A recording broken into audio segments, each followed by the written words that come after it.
Qual é, pessoal? Sejam bem-vindos a mais um Colecast. Estamos começando agora uma nova temporada. É isso aí, nova temporada. Ficamos um tempinho fora, mas estamos vindo aí com bastante gás.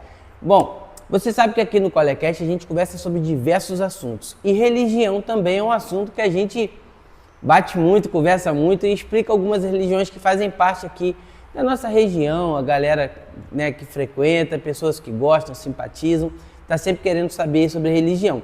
E hoje eu vou conversar sobre uma religião que ela é muito presente aqui em toda a região, sendo que existem alguns mistérios, algumas dúvidas sobre essa religião e eu gostaria que você esvaziasse seu coração, sua mente e conseguisse analisar tudo que vai ser falado aqui.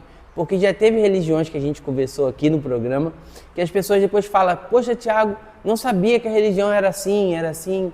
Então, gostaria muito que você ficasse assim, bem tranquilo, analisasse, tirasse qualquer tipo de preconceito. Porque hoje vamos falar da Igreja Adventista do Sétimo Dia. A Igreja Adventista do Sétimo Dia. E para conversar sobre ela, nós vamos conversar com o pastor Marcelo Elvis. Não é isso? Pastor Marcelo Elvis. Tudo bem, pastor? Tudo jóia, graças a Deus, Thiago. Como é que tá? Só alegria. Pastor, que bom que o senhor aceitou esse bate-papo. A gente já está para conversar com a Igreja Adventista já tem um tempo, mas aí como a igreja mudou o pastor, esse pastor de prontidão já falou assim, não, vamos gravar e estamos aí. Marcelo Elvis. Elvis tem alguma coisa a ver com o cantor? Não? Foi alguma homenagem? É minha mãe que, na realidade, né, antes de se converter, quando ela era mais nova, né, ela de fato gostava, né, do Elvis Presley. Né? Aí daí esse nome, esse sobrenome que foi incorporado aí no meu nome, né? Ah, legal, bacana. Pastor, quanto tempo o senhor já é pastor? Quanto tempo o senhor está na Igreja Adventista? Olha, na Igreja Adventista eu frequento desde os meus 6 anos de idade, né? Olha. Então comecei aí na metade da década de 70, né? Como pastor, estou aí há 23 anos no ministério. Antes do ministério, eu fiquei aí de 15 anos como ancião de igreja e diretores de grupo também. Olha aí.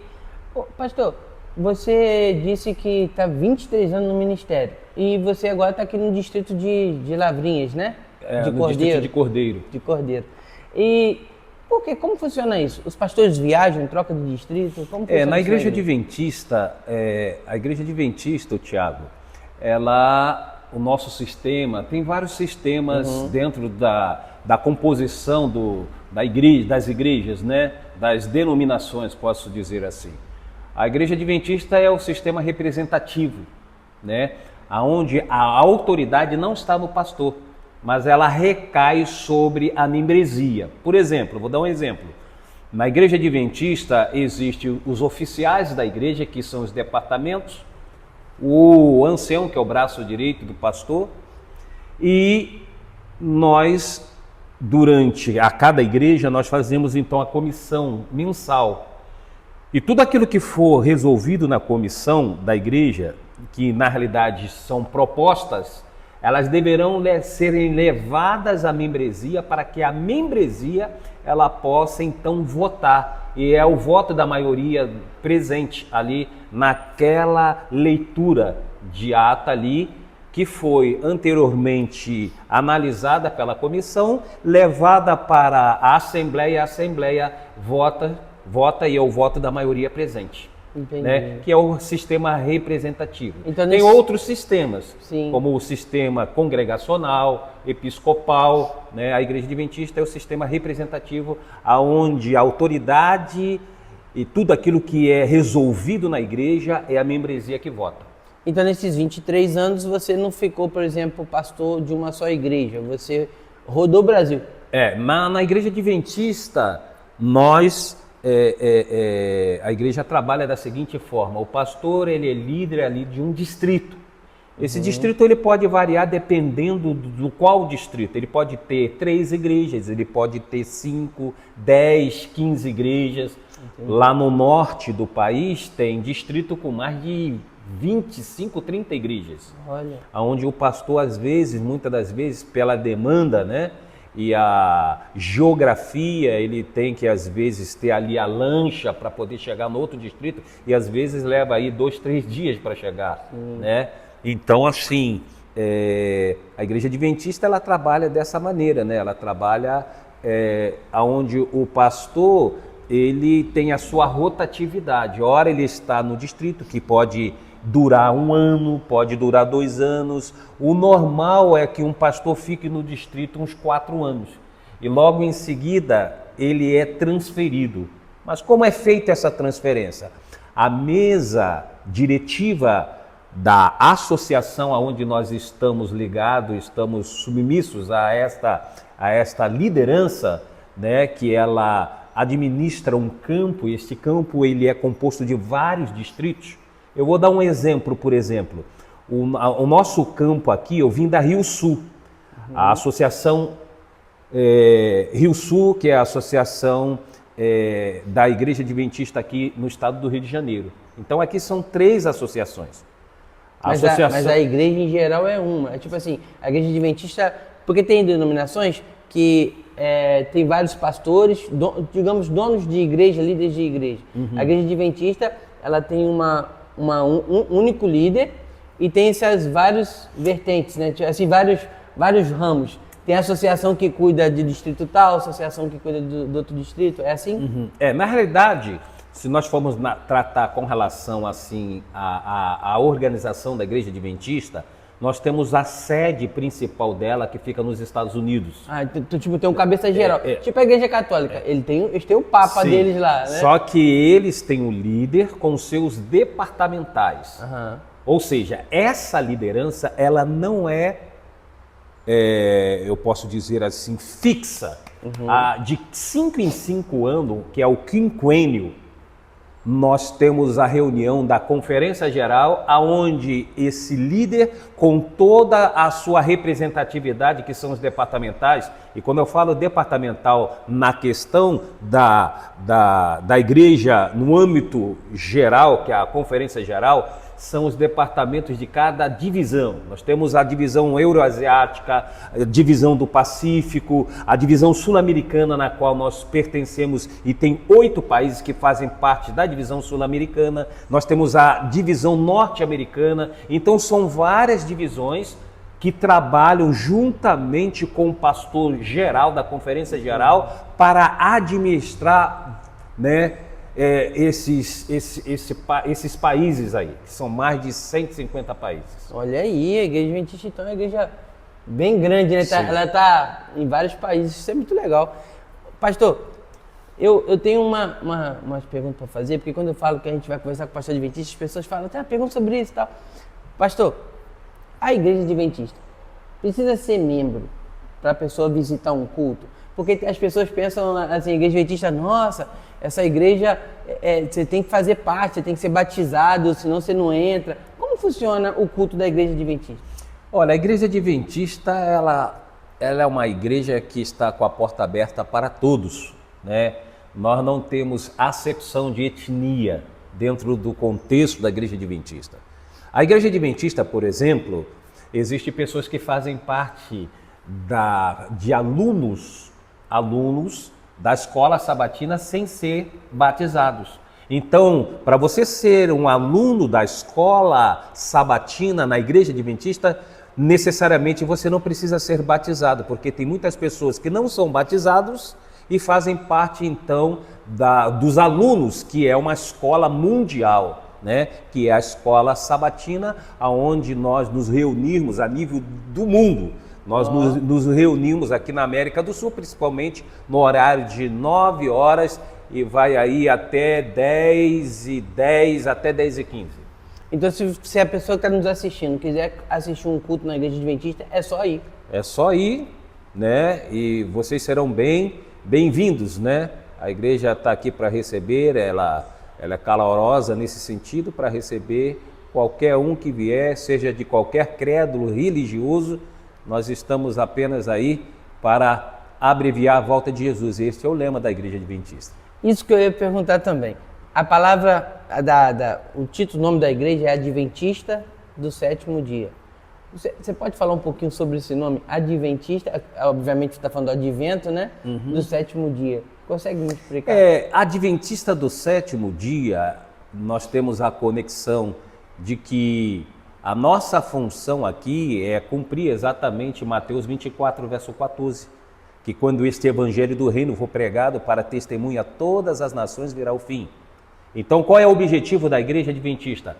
Preparar o mundo para a breve volta de Jesus. Assim como João Batista preparou o caminho para que as pessoas pudessem receber Jesus na sua primeira vinda, a finalidade da igreja adventista é preparar o mundo para a breve volta de Jesus. Jesus. A gente escuta falar aí fora, tá, pastor? A gente escuta falar aí fora que a igreja adventista, ela não acredita na Trindade como a maioria das outras igrejas, que Jesus seria um anjo, alguém criado por Jesus. É verdade isso? Como a igreja enxerga Jesus Cristo? Olha só, Tiago, antes de responder esta pergunta, eu preciso deixar aqui que os nossos telespectadores entendam exatamente como funciona. Por quê?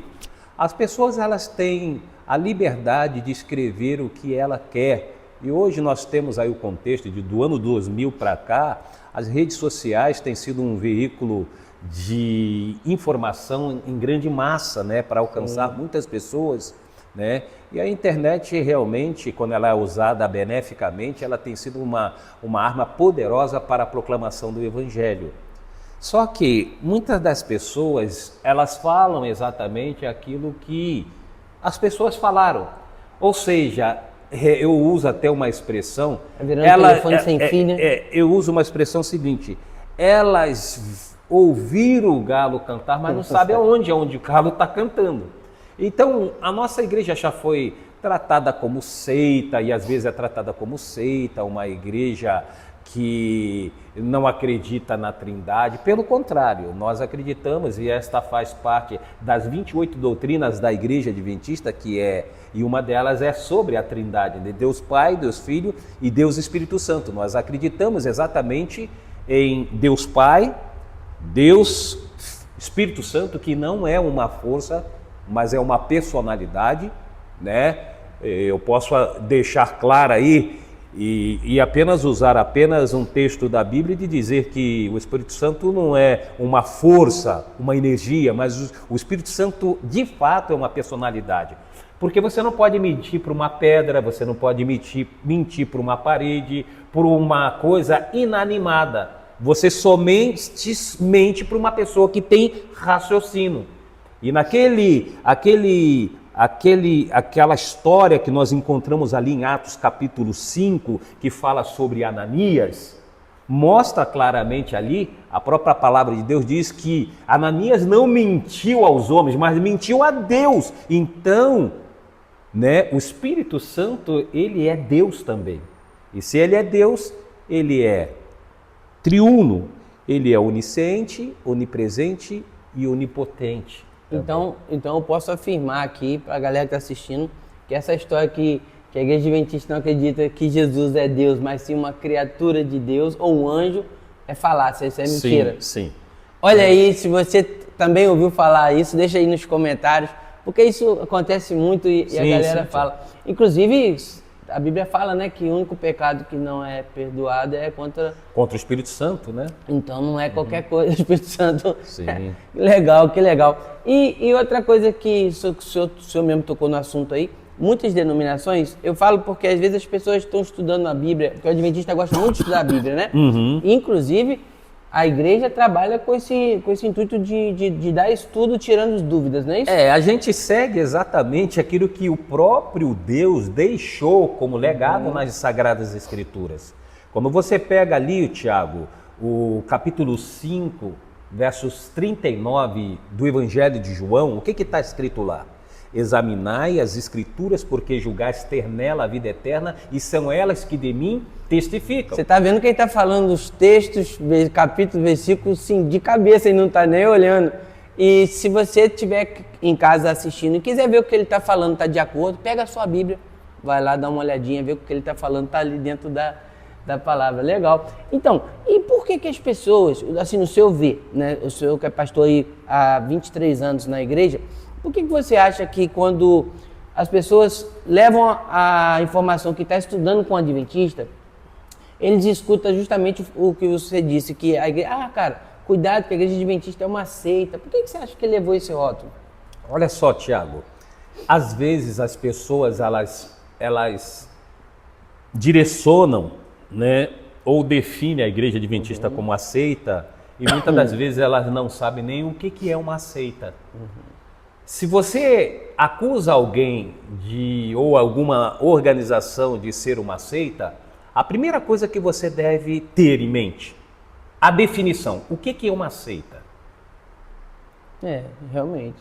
Ou seja, seita aonde você tem um líder e todos seguem aquele líder. Isso está no dicionário. Isso é diferente da igreja adventista. Pelo contrário, a própria autoridade nem recai sobre o pastor, recai sobre a membresia, que é o voto da maioria presente. Nosso sistema é um sistema representativo. Ou seja, não existe um cabeça aonde todas as pessoas seguem aquele cabeça. Eu vou dar um exemplo. Nós temos aí um dos líderes que muitas pessoas seguiram e que foram mortas porque seguiram um líder que tinha um pensamento completamente contrário, David Koresh. Tem outro aí, Jim Jones, né, que também levou muitas pessoas. Esta seita, ela estava já sendo investigada. Ele não tem nada a ver com a igreja. Não, estava. Mas ele tinha ali, usava a Bíblia e tudo. Sim. E as pessoas seguiram então Jim Jones. E então esta seita, ela foi maciçamente investigada pelo FBI. E o FBI, então, ali era um local onde essas pessoas ficavam. E para vocês terem uma ideia, Jim Jones levou, né, o assassinato de muitas pessoas. As pessoas naquele momento ali, as famílias se juntaram e aquele era o dia D para Jim Jones, aonde as pessoas foram obrigadas a beber cicuta, veneno. E as pessoas então, quando o FBI chegou lá, viu aquela cena, uma cena horrível, né? E que cena seria esta? Uma cena, eu estou apenas aqui resumindo, né? Numa outra oportunidade nós poderíamos falar sobre David Koresh e Jim Jones, mas falando de Jim Jones, quando o FBI chegou lá, Jim Jones estava morto com a arma, ele tinha dado um tiro na cabeça e milhares de pessoas mortas ali e famílias abraçadas, né? Porque Jim Jones havia falado para os seus seguidores de que naquele momento eles estariam viajando agora para o paraíso, né? Que agora eles estariam para sempre com Deus. Então, isso é seita, né? Você vê o absurdo, aonde você vê um líder e este líder ele tem autoridade e as pessoas seguem tudo aquilo que esse líder propõe. E eu falo com vocês sempre, né? Em todo mundo que eu converso, todas as denominações, quando a gente vai falar de uma igreja que é cristã, né? Porque ele está dizendo que a igreja adventista acredita em Cristo como Deus, acredita na Trindade. Tem a Bíblia, né, pastor?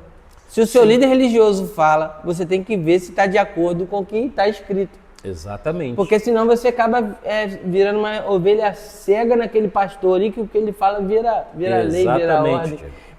Mas respondendo a minha pergunta, por que você acha então que existe esse preconceito, essa ideia de titular a igreja adventista como seita? Você acha que é por causa de alguma doutrina ou algum jeito de trabalhar?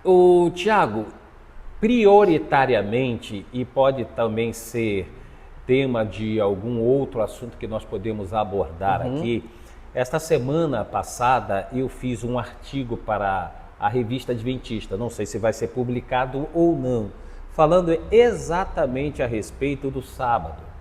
Então eu fiz ali um apanhado ali, né, numa exegese que nós fazemos de alguns textos que são tratados fora do contexto e que acaba virando um pretexto, né? Então são temas da Bíblia, quando você pega um versículo isolado das Sagradas Escrituras, é muito perigoso, porque uma doutrina ela não pode se basear em apenas um versículo bíblico.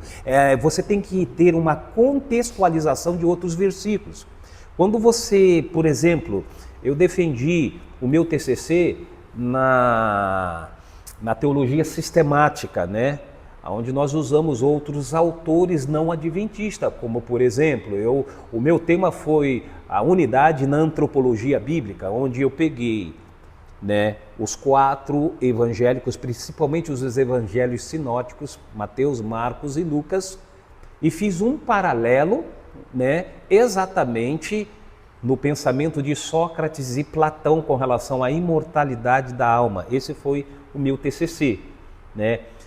O artigo que eu fiz durante essa semana fala exatamente sobre o marco da criação, o sábado.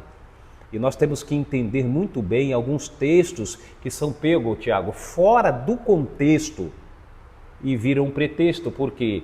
Porque o apóstolo Paulo, em alguma das suas cartas, principalmente as cartas aos Gálatas, essa é uma das cartas muito, eu posso dizer, truncada. O apóstolo Paulo ele tinha um raciocínio muito lógico, muito rápido. E às vezes o próprio apóstolo Paulo, dentro de um único capítulo, ele fala ali de 3, 4 leis. E as pessoas acham que o apóstolo Paulo está falando Pedro de uma escreveu nova. Que as cartas de Paulo é difícil de entender, Sim, não é? O próprio sim. Pedro escreveu. Porque Paulo na realidade era um poliglota, né? Paulo ele tinha uma capacidade grande de raciocínio. Ele esteve lá no Areópago, onde só tinham os filósofos, né, daquela época, e ele falou até sobre o Deus desconhecido, porque ele viu ali uma cadeira vazia, né, ao Deus desconhecido, e ele apresentou Jesus ali naquele discurso, ali no Areópago. Né? Mas nós somos muitas das vezes acusados com relação à questão do sábado. É porque não é uma coisa muito comum nas demais denominações, sim, né? Assim, parece até assim, porque... Mas não é só a igreja adventista que guarda o sábado, né? Não. Tem, existe outra, existe Batista do sétimo dia, tem outras denominações que guardam o sábado, e a gente tem que deixar claro aqui que a guarda do sábado não é uma guarda obrigatória, a guarda do sábado é uma guarda deleitosa, aonde anteriormente nós fomos salvos por Cristo Jesus e unicamente pela graça.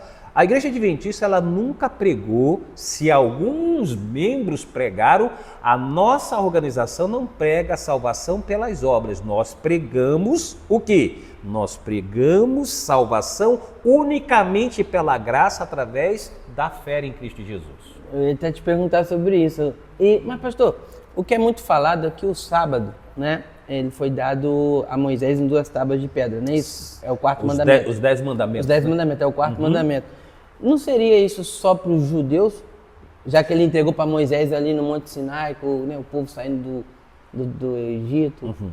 Tiago, ali, quando Deus ele pediu para que Moisés subisse ali o monte, Moisés ficou 40 dias ali no monte, e esse foi um motivo de o povo se rebelar. O nosso líder não vai vir mais, Moisés nos abandonou. Então houve todo aquele contexto, e o próprio irmão de Moisés, que trabalhava em confecção, de fundição, Arão, ele que fez esse bezerro de ouro. Nós conhecemos bem a história, a intercessão do próprio Moisés para que todo o povo não fosse fulminado, porque todos morreriam, né?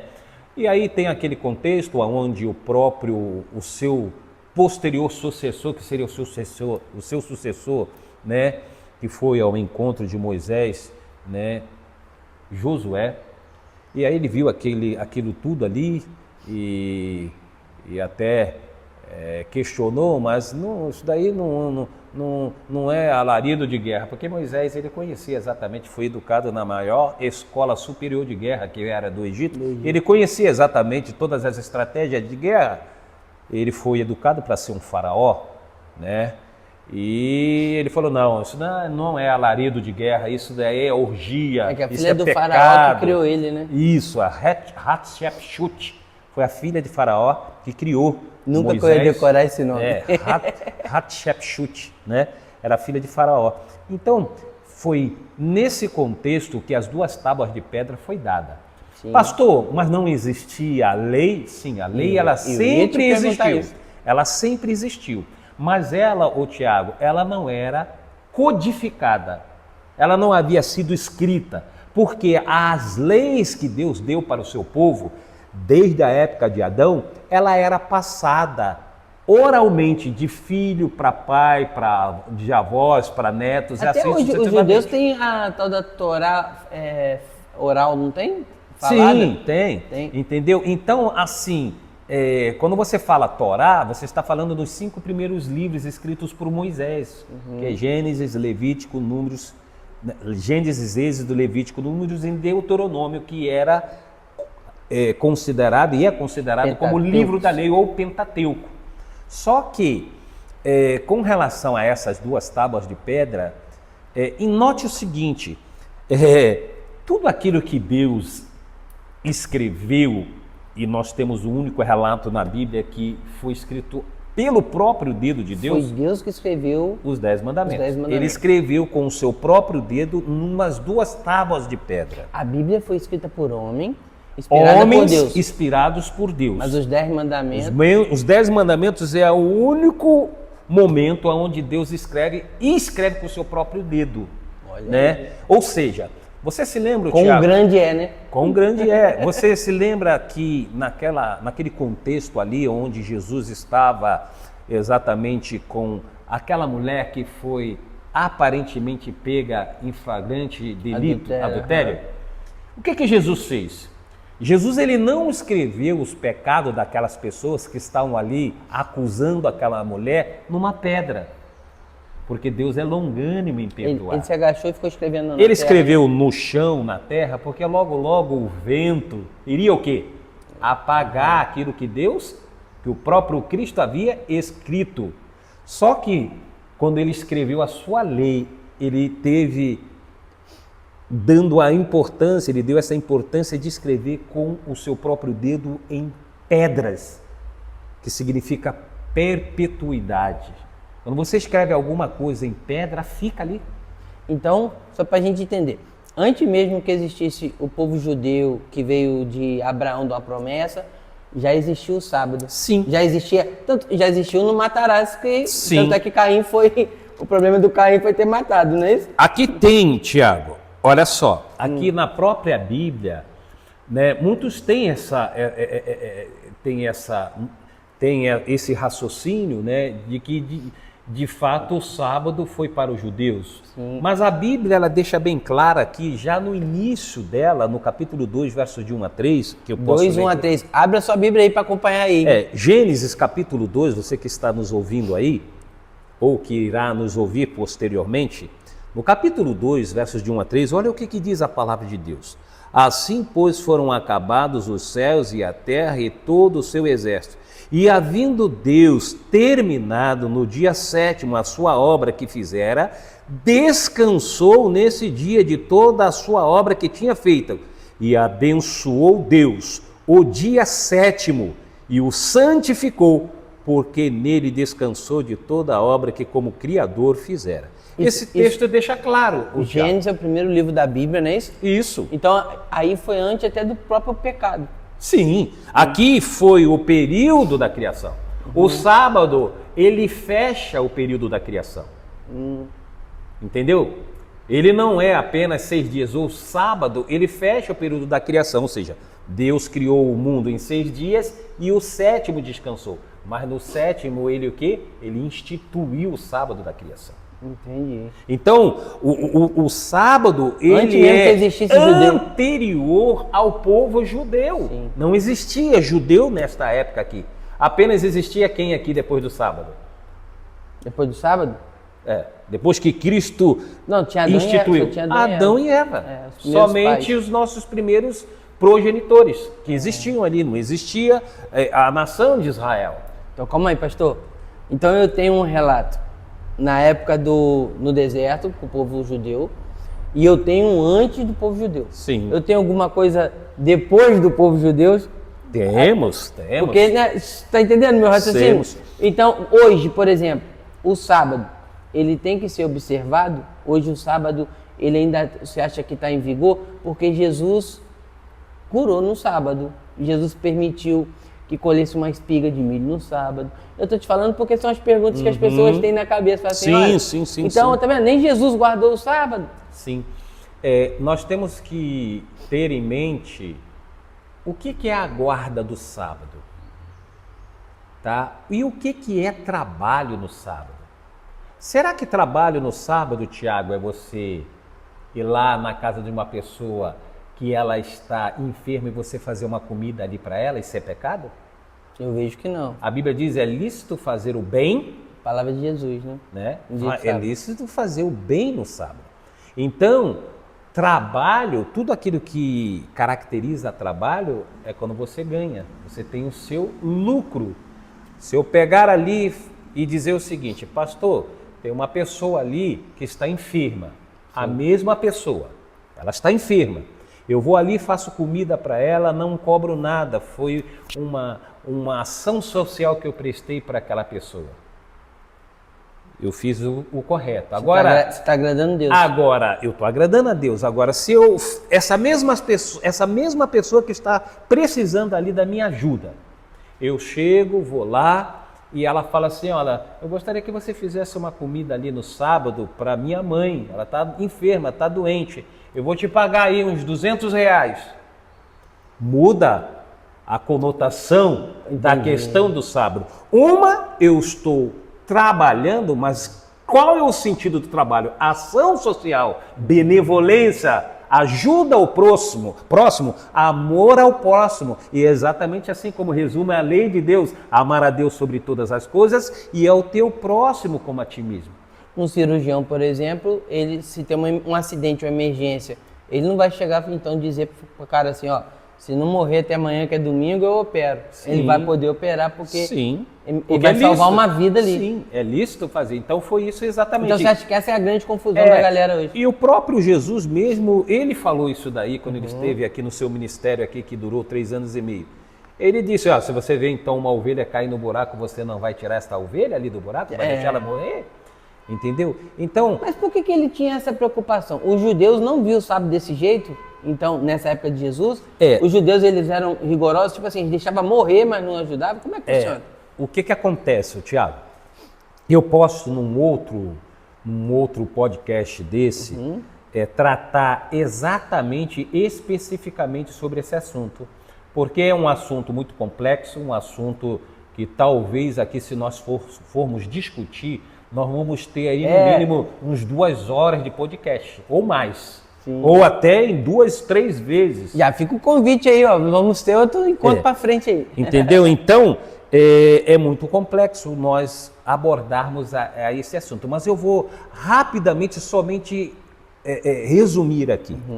Na realidade, quando Jesus veio a essa terra aqui, ele veio estabelecer o cristianismo em detrimento ao judaísmo.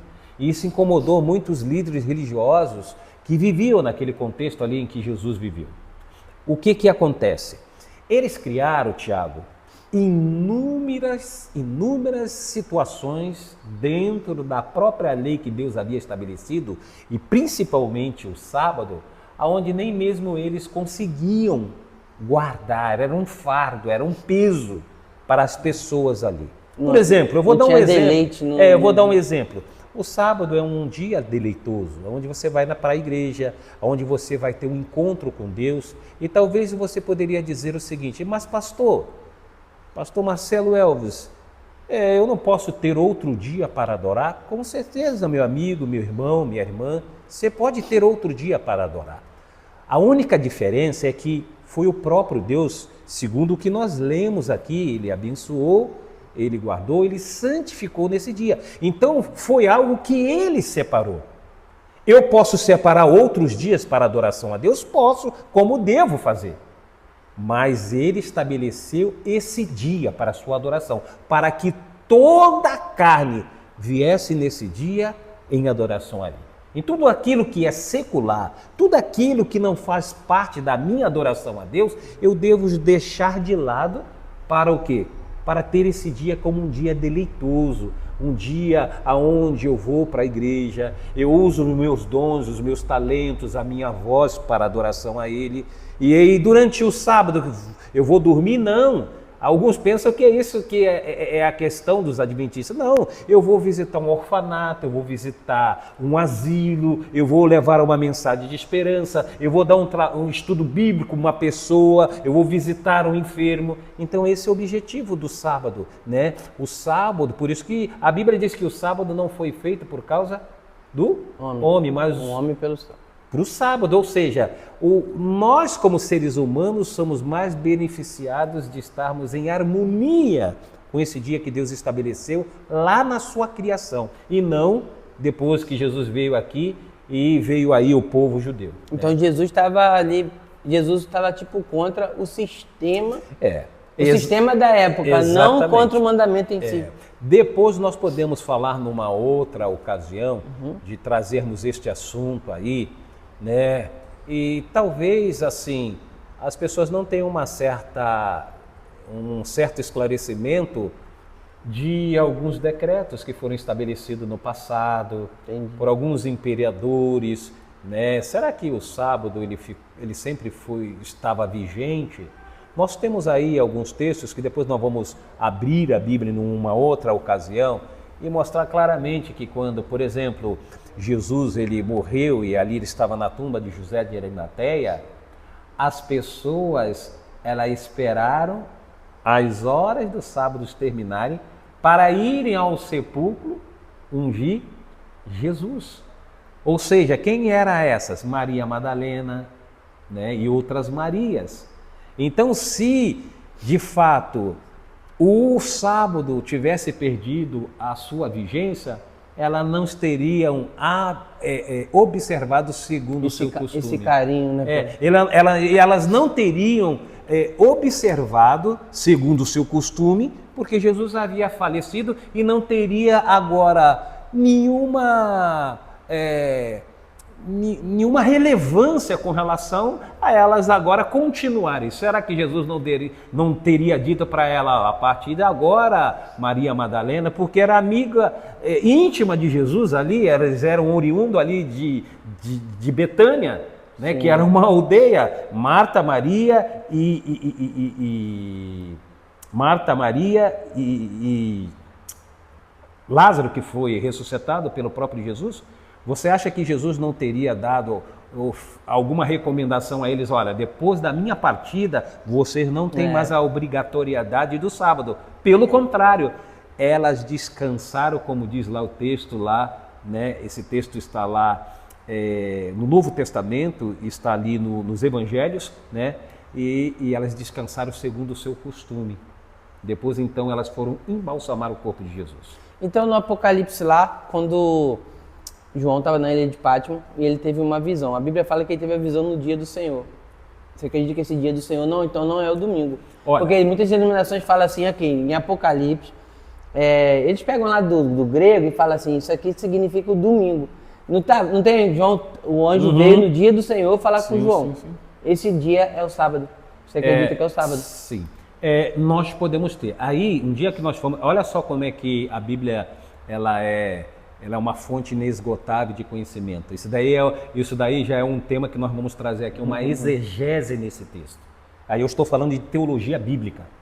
Então nós vamos ter que ter uma exegese nesse texto para entendermos exatamente esse texto.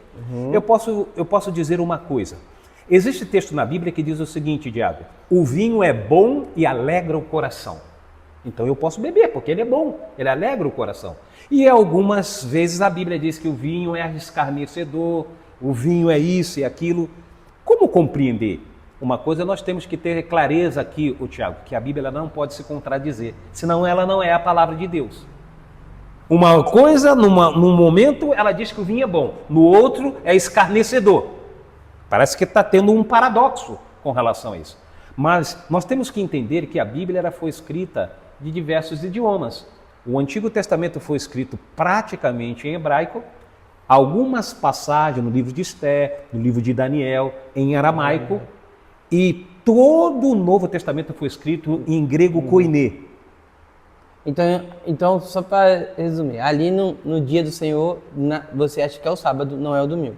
Sim, nós podemos trazer essa isso visão. Daí. Mas no grego essa tradução está como parece domingo, não, né?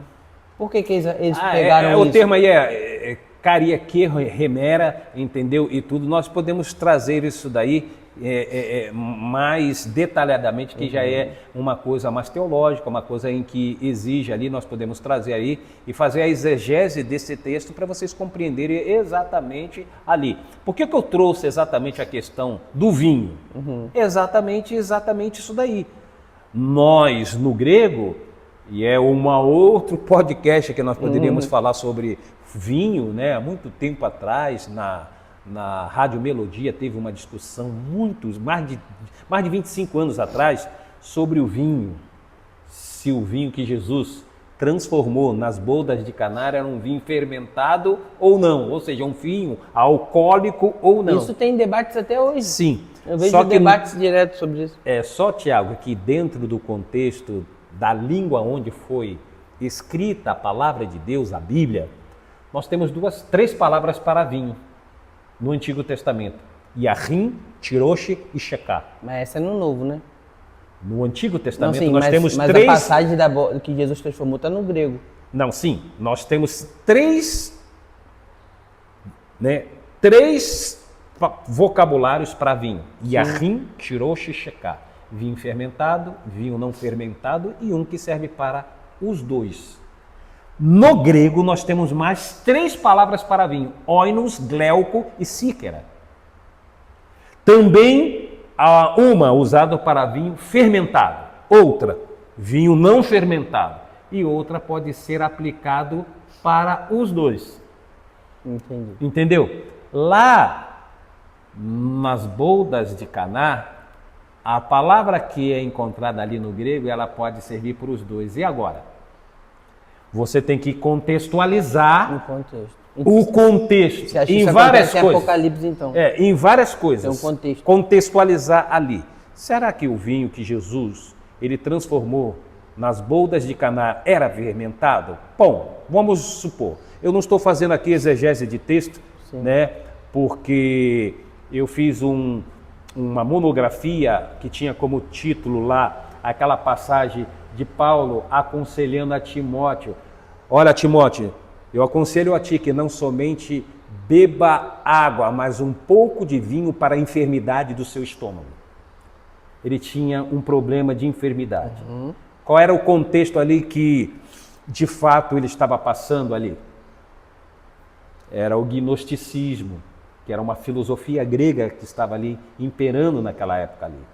Então tem tudo ali um contexto desta recomendação de Paulo, né? Mas assim, tratando na questão do vinho, nós iremos ter que contextualizar outras passagens bíblicas para dizer, por mais que aquela palavra ali que é empregada para vinho, como eu falei, no grego tem três palavras: oinos,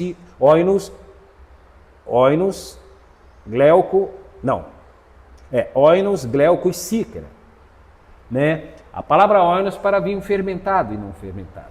E agora como contextualizar? Bom, a Bíblia ela mostra de que Jesus é o nosso sumo sacerdote. Eu não estou passando aqui as passagens, porque esse é um outro tema que nós poderíamos abordar aqui num podcast, né? Mas a Bíblia ela deixa bem clara que Jesus é o nosso sumo sacerdote. E o sumo sacerdote ele não poderia fazer uso de nada levedado. Como que ele poderia ser o nosso sumo sacerdote? Mas também não fala que ele bebeu. Hã? Mas também não fala ali que ele bebeu. Mas né? ele transformou? Não, sim. Mas, assim, mas o texto não fala assim. Então Jesus também bebeu. Tá? Sim, mas como pode uma pessoa transformar algo para as pessoas beberem? Entendi. Se ele não bebe. É a mesma coisa, disso. Tiago. Por exemplo, eu não bebo, mas eu vou vender cachaça no meu estabelecimento. Está errado. Você não bebe, ok, mas você está vendendo algo para outras pessoas beberem. Então você é cúmplice também do pecado dessas pessoas. Entendi. Da mesma forma, a Bíblia não diz que Jesus bebeu, mas ele transformou esta água em vinho, que foi o primeiro milagre de Jesus, para que as pessoas, os convidados, bebessem. E, pastor, voltando um pouco do assunto assim, do nome da igreja adventista, falou do advento, né, que a gente tem que evangelizar, falar. Como a igreja adventista vê a volta de Jesus? Porque existe aí, até nos cinemas, né? O tal do arrebatamento secreto. Tipo assim, eu vou ali no banheiro e não volto, porque Jesus me arrebatou e tal. Tenho também os que acreditam que vai ter uma grande tribulação antes e outros pós. Como a igreja adventista vê a volta de Jesus e como será esse evento na visão adventista? Olha, Tiago, a Bíblia diz que todo olho verá, Apocalipse 1, verso 7. Todo olho verá, inclusive os que transpassaram. Ou seja, se todo olho verá, eu já vi algumas pessoas dizendo, algumas outras denominações, se eu posso dizer, se é ou é seita, eu não sei, né? Eu não quero fazer esse pré-julgamento, mas a Bíblia diz que quando Jesus viesse a essa terra, acharia fé? Porque muitas vezes as pessoas falam, não, mas esse é o olho da fé. Todos olho verão, mas o olho da fé. Mas como então contextualizar esse texto que diz que quando Jesus voltar, será que ele achará fé na terra? Então é uma aparente contradição, sim, né? Por exemplo... Então você acha que Apocalipse 1,7 ele é literal, todo olho verá? Todo olho verá. É literal, é o olho mesmo. Todo olho verá. Por quê? Porque Jesus não está limitado a uma geografia, ao tempo. Mas isso vai ser antes ou depois da tribulação? Como é que você vê isso? Então, esse é um tema, Tiago, por isso que eu estou falando, esse é um tema que dá aí mais ou menos umas 3 horas de podcast também. Dá uma resumida, mais pra frente a gente pode conversar, porque... Eu vou só resumir. Quando é a primeira vez que você vem no programa, geralmente a gente volta a pastores, entendeu? E aí a gente conversa sobre temas específicos, mas como a gente está apresentando a igreja adventista, então eu gostaria de assim, você dar uma apanhada sobre eu vou rapidamente só usar um versículo, um capítulo, um versículo, que desmonta a teoria do arrebatamento secreto. Tem até um filme, Deixados para Trás. Left Behind, Deixado para Trás. Foi muito divulgado esse filme, sim. Left Behind. Então, esse é um tema que, como eu falei contigo, é um tema que requer. Porque os assuntos bíblicos, eles devem ser estudados, Tiago, numa cadeia temática. Eu não posso pegar um texto isolado, outro texto isolado. Por exemplo, eu vou falar sobre a volta de Jesus. Eu tenho que ter uma cadeia temática onde todos os textos apontam para esse tema. Eu vou falar sobre o santuário. Eu tenho que arranjar ali, pegar ali, estudar os textos da Bíblia que fala sobre o santuário da Bíblia. Os detalhes. Os detalhes. Então, isso significa estudo em cadeias temáticas. Por exemplo, quando você me propôs aí falando sobre o arrebatamento secreto. Eu não consigo explicar aqui para vocês que estão aí nos assistindo nesse momento, e para você, Tiago, que fez essa pergunta, e eu preciso de ter, assim, uma sequência de estudos lendo na Bíblia para poder eles entenderem. Mas eu posso apresentar apenas um único capítulo e versículo da Bíblia que já desmonta essa teoria de que a igreja será arrebatada antes da volta de Jesus. Por que eu preciso disso? De ter um momento aqui? Porque eu preciso de falar dos autores que foram os idealizadores desta teoria, que foi Scott Field e John Darby, que é o dispensacionalismo. Isso é uma doutrina dispensacionalista, aonde surgiu, né, os 3 anos e meio de tribulação e tudo. Então, não tem como eu explicar aqui, mostrando também na Bíblia, sobre essa questão aí da teoria de John Darby e de Scott Field. A maioria das Bíblias pentecostais, ela tem, e ela traz na nota de rodapé, na nota aqui de rodapé, né, os comentários de Scott Field, né, que ele era um dispensacionalista. E por que nós, adventistas, não cremos no dispensacionalismo? Simplesmente porque existem textos da Bíblia que contradizem exatamente o arrebatamento secreto da igreja. Eu vou dar um exemplo. Lá em 1 Tessalonicenses, capítulo 4, a partir do verso 16, eu posso ler aqui para você neste momento. Se você tiver com a sua Bíblia aí, pode abrir aí em 1 Tessalonicenses, uma das cartas escritas pelo apóstolo Paulo. E olha o que esta carta ela afirma com relação ao arrebatamento da igreja, né? Olha o que diz esta carta, 1 Tessalonicenses, capítulo 4, versos 16 em diante. Olha só, Tiago, a partir do verso 16. Porquanto o Senhor mesmo, dado a sua palavra de ordem, ouvido a voz do arcanjo e ressoado a trombeta de Deus, está falando sobre a volta de Jesus, sim, descerá dos céus. Quem vai descer do céu? Cristo. Jesus. E os mortos em Cristo ressuscitarão primeiro. Aí fala da primeira ressurreição dos justos. Mãe, Jesus vem no céu, todo olho vai ver, Apocalipse, e aí quem está morto em Cristo ressuscita por ocasião da volta de Jesus. Não é nada secreto, vai ser uma coisa visível. Não, ressuscita. E essa ressurreição é para todos os mortos em Cristo que morreram na grande esperança da breve volta de Jesus. E eu estou falando desde Adão até os nossos dias. Tipo, Abel está nesse bolo aí. Entendeu? Sim, todos. Tá? Aí, não para aqui o texto. Olha o que o versículo 17 diz. 17 diz de 1 Tessalonicenses 4. Depois nós, os vivos, os que ficarmos, seremos arrebatados, juntamente com eles entre nuvens, para o encontro do Senhor nos ares, e assim estaremos para sempre com o Senhor. O texto é claro aqui, Tiago, em dizer que o arrebatamento da igreja vai acontecer quando? Na volta de Cristo. Na volta de Jesus. Eu posso te mostrar um outro versículo aqui, capítulo na Bíblia, que também desfaz a teoria do arrebatamento secreto. Porque a recompensa, ela será dada quando? Na volta. Na volta de Jesus, e não por ocasião da volta de Jesus, e não antes, senão não teria sentido a volta de Jesus. Olha o que diz aqui o texto em Apocalipse, capítulo 22, versos, se eu não me engano, versos 11, 12 ou 13 e 14. Vamos lá para Apocalipse 22, versos 13, versos 12 e 13. E eis que venho sem demora, e comigo está o galardão que tenho para retribuir a cada um segundo as suas obras. O galardão vai vir quando? Eis que venho sem demora, e comigo está o galardão. O galardão só será a recompensa, exatamente, Tiago. Ela só será retribuída quando? Por ocasião da volta de Jesus. Então, como é? Para responder a pergunta lá no começo, a igreja adventista então não acredita no arrebatamento secreto. Não.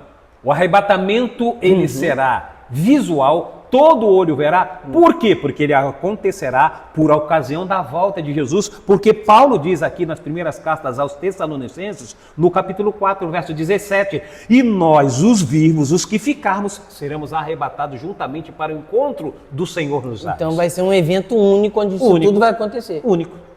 Nesse evento acontecerá o quê? Essa teoria surgiu daquela parte que fala que eis que vem como um ladrão? Não. Acho que é por daí que surgiu essa ideia, não, né? Do arrebatamento. Também, aquela que aí também, no dia que porque nós... não fala na Bíblia? Sim, um será deixado, o outro tirado, um estará no moinho, né? Um será deixado e tudo. Então, é exatamente por esse texto e outros textos, mas o idealizador desta teoria do dispensacionalismo que a igreja adventista ela repudia, Scott Field e John Darby, foram eles os idealizadores desta teoria. E talvez aí, Tiago, nós poderíamos num próximo podcast tentar falar aí exatamente sobre esses dois homens, sobre o dispensacionalismo. Vamos fazer um tema específico. O que é o dispensacionalismo? O que acredita o dispensacionalismo? Aí envolve Israel, literal e tudo mais aí. Olha aí. Outra coisa, pastor, a igreja adventista, ela é uma igreja evangélica, cristã, mas ela não se encaixa no pentecostal em geral, né? Porque, tipo assim, a igreja adventista não tem aquelas manifestações de línguas e tudo mais. Como a igreja adventista vê a questão do Espírito Santo que o senhor falou que é Deus? Você acha que os dons já cessaram ou os dons ainda continuam? Como tem essa relação a igreja com o Espírito Santo? A própria Bíblia ela diz, Tiago, né, que os jovens sonharão, terão visões e tudo. Então, isso mostra de que os dons eles não cessaram. Ainda está em vigor os dons. E dons ele é distribuído, né? E quem nos dá essa capacidade dos dons é o próprio Espírito Santo, né? E os dons, como diz, né? Os dons eles devem ser usados para a exaltação do nome de Deus.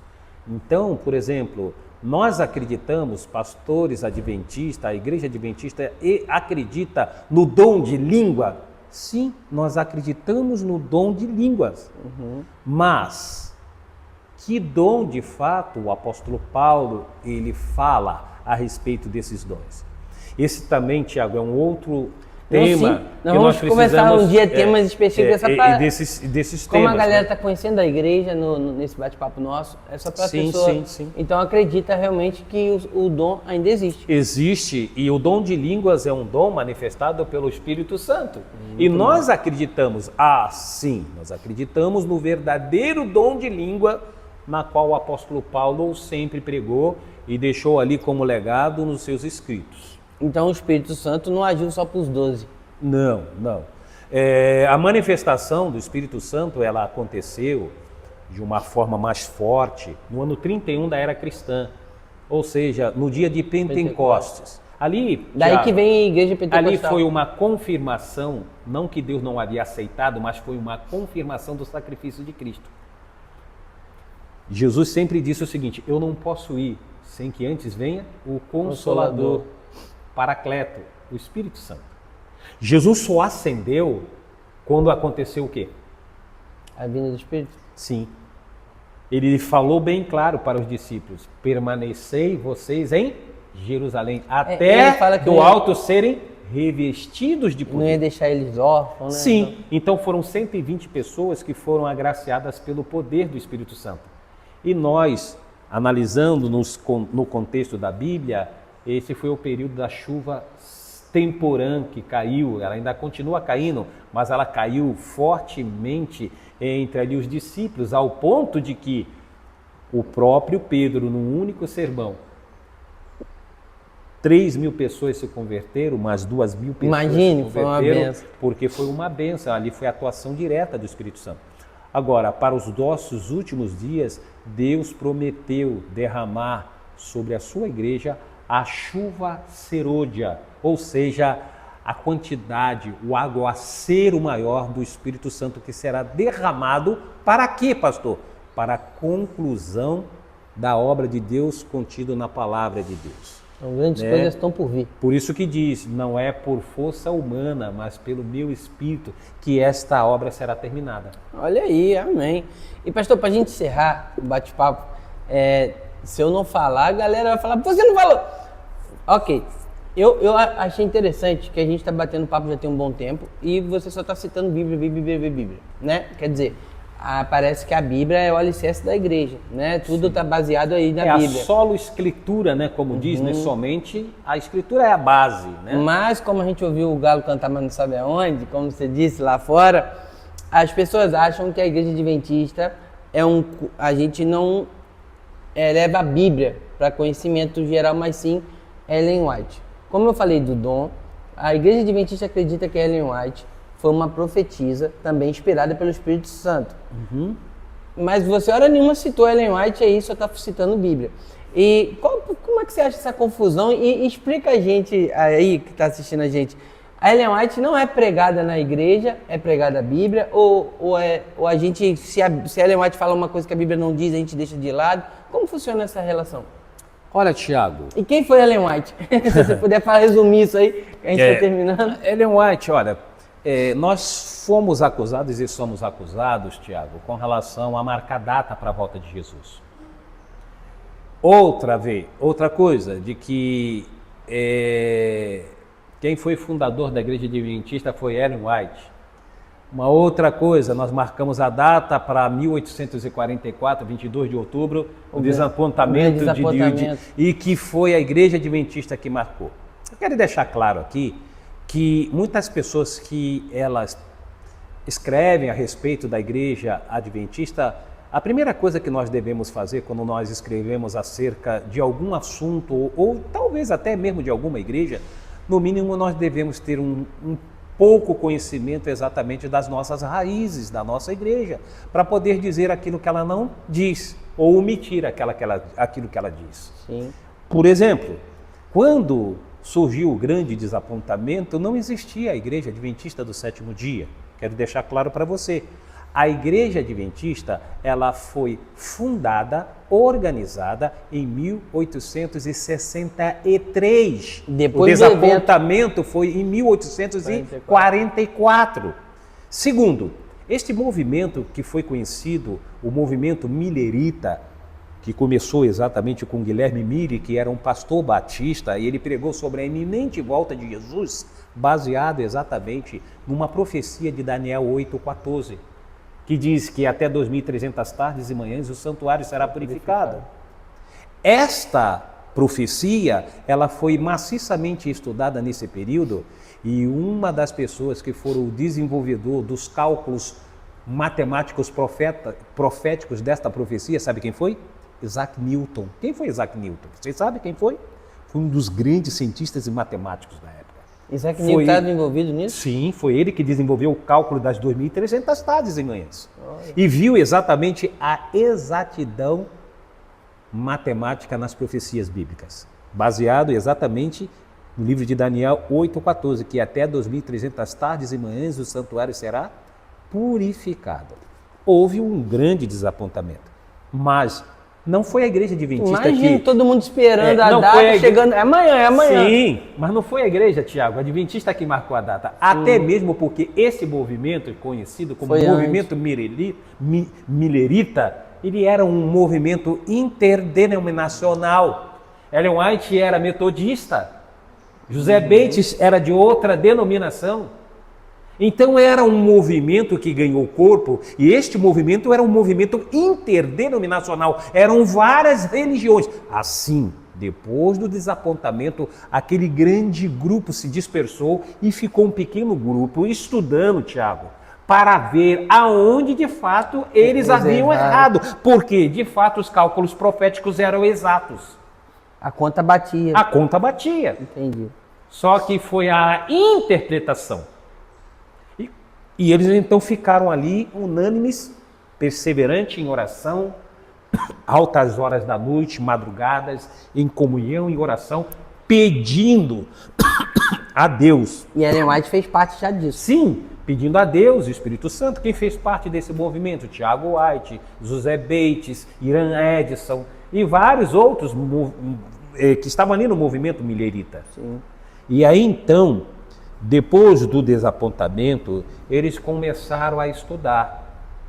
E eles encontraram a resposta, não vou falar agora o texto, porque é um assunto que eu gostaria depois de abordar, sim, mas um está em Apocalipse e o outro está no livro de Abacuque, dizendo a eles que importava a eles profetizarem ainda mais. Entendeu? E se cumpre então aquela passagem lá em Apocalipse, daquele livrinho aonde há uma recomendação ao próprio discípulo amado João, que quando ele comesse este livrinho seria doce na sua boca, mas amargo em seu estômago.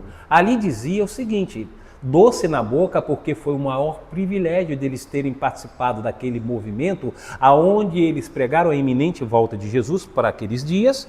E olha, não a Igreja Adventista, este movimento interdenominacional. O dia e a hora ninguém sabe, né? Sim, exatamente. E aí, Tiago, eles então, ao participarem deste movimento, foi muito gratificante.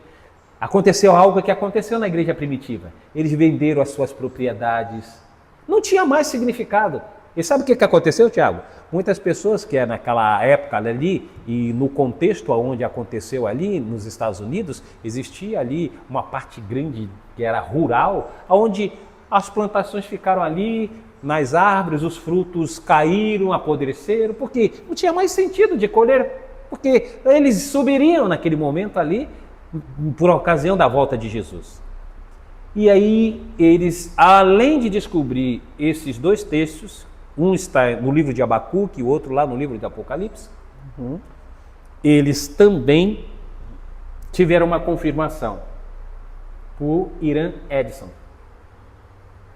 onde ele estava num milharal e ali ele se dispersou, andando ali no milharal, ele viu o céu se abrindo como um pergaminho. E ele viu Jesus vestido como sumo sacerdote, saindo do lugar santo e entrando no lugar santíssimo. Aí, eles entenderam exatamente a profecia de que a purificação que aconteceria na cabeça dele aqui na terra, que seria de fogo.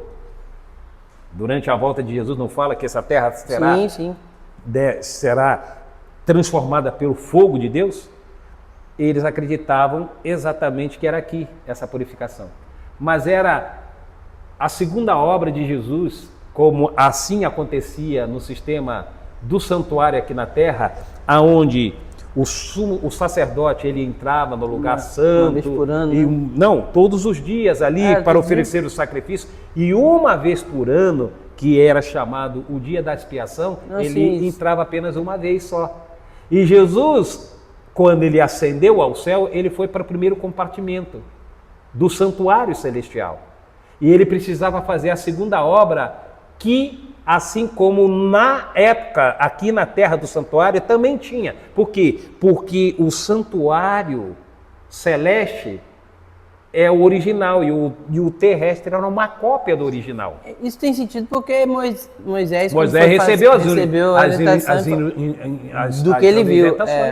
E então a data estava certa, mas o evento errado. Sim. Aí, exatamente, aí eles viram que, de fato, os cálculos proféticos, que talvez numa outra ocasião aí, para poder fazer isso... Não, você ainda vai vir muito aí no programa. Para poder fazer isso eu tenho que usar gráfico e tudo, aí vai ter que estar focado aí, para poder explicar exatamente esses cálculos proféticos aí, né, das 2.300 tardes e manhãs, que está em conexão também das 70 semanas de Daniel 9, né? Então, que tudo começa ali, né, no período no início ali do decreto, né, houve o primeiro decreto de Ciro, depois de Dario, depois o decreto 457, o decreto de Artaxerxes, que é o início da contagem não só das 70 semanas de Daniel 9, mas também das 2.300 tardes de Daniel, capítulo 8, verso 14.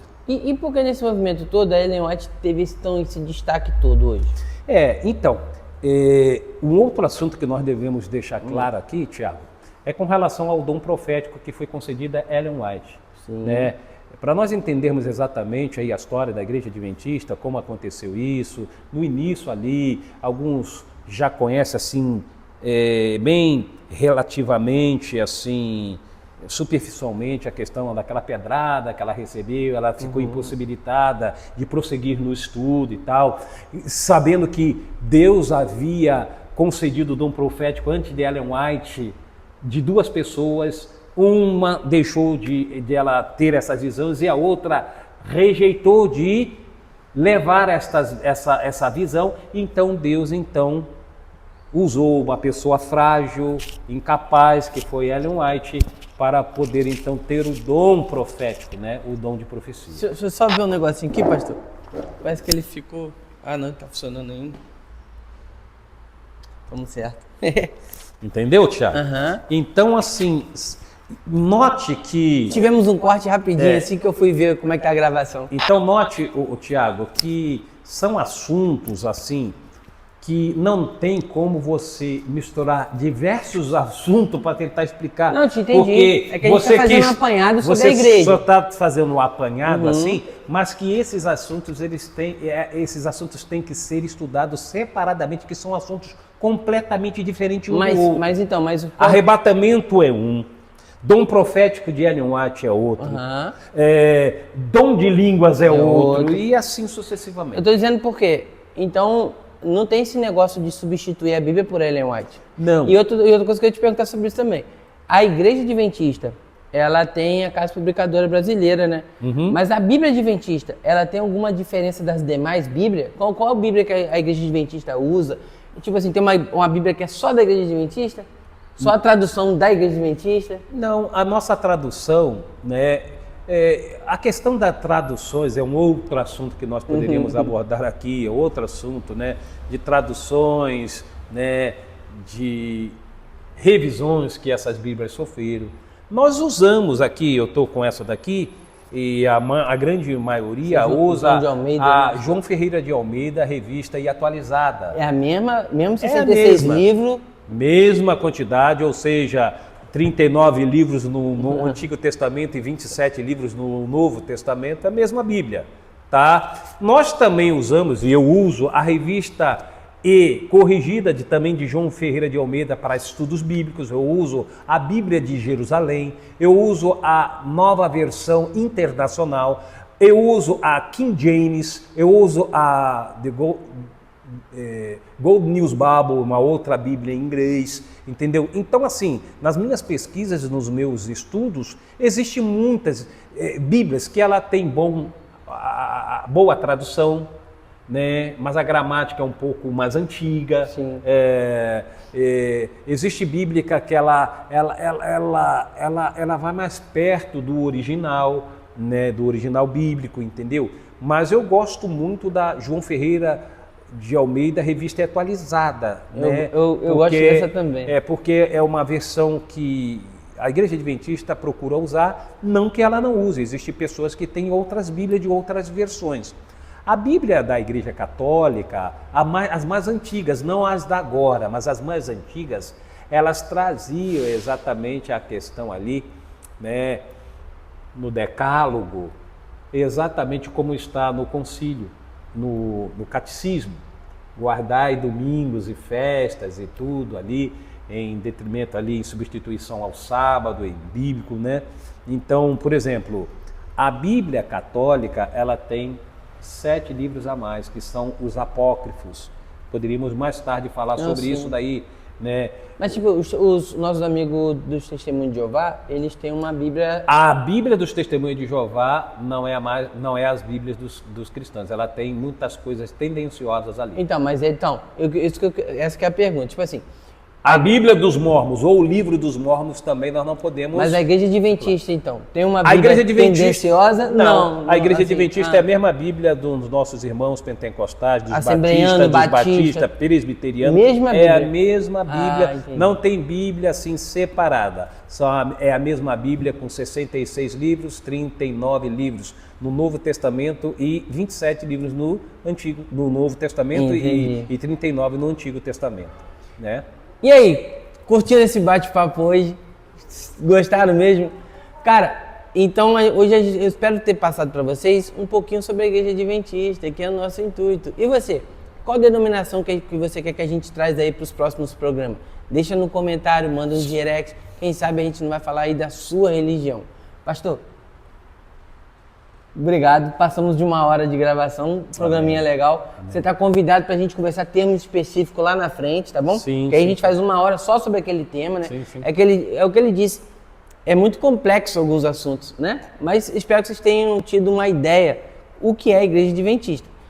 Tem alguma consideração final? Quer deixar um recadinho para a galera? Ou você que está nos ouvindo nesse momento, é sempre um motivo de alegria podermos estar conversando, falando algo, e principalmente como é algo das Sagradas Escrituras, é algo que me empolga, né? Nós estamos aí abertos, a Igreja Adventista não tem preconceito nenhum, nós temos os nossos irmãos aí, espalhados em várias denominações, católicos, protestantes, espíritas, todos vocês são filhos de Deus e Deus veio para salvar todos vocês, né? Mas a Bíblia diz também, não só de pão viverá o homem, mas de toda a palavra que procede ou sai da boca de Deus. Deus abençoe todos. É isso aí. E esse foi mais um Colecast. Segue a gente nas redes sociais e olha o Instagram. Tem cortes lá toda semana e toda semana no YouTube, ó. Tem um programa na íntegra lá, programa novo toda semana, estamos começando com tudo aí, nova temporada do Colecast. Muito obrigado, fica com Deus. Pastor, geralmente a gente encerra dando as mãos e fazendo um colezinho assim, ó. Quer ver? Ó, a mão de lá, ó. Isso, aí com essa mão você vai fazer assim, que é a marca do programa, pode deixar que é tranquilo. Vai ficar na foto da capa. Valeu!